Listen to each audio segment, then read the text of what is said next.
কিছু কিছু সম্পর্ক ভাঙতে হয় কাউকে ভালো রাখার জন্য। কিছু কিছু জিনিস ত্যাগ করতে হয় অন্যকে খুশি করার জন্য।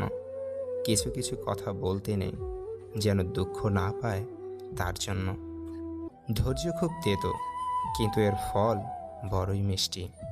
পরিবারের প্রতি ধৈর্য রাখা হলো ভালোবাসা, অন্য মানুষের প্রতি ধৈর্য রাখা হলো সম্মান, নিজের প্রতি ধৈর্য রাখা হলো আত্মবিশ্বাস, এবং রবের প্রতি ধৈর্য রাখা হলো বিশ্বাস। সস্তা কাপড় পরার মানেই আপনি গরিব এমনটা নয়। মনে রাখবেন, আপনার একটি পরিবার রয়েছে।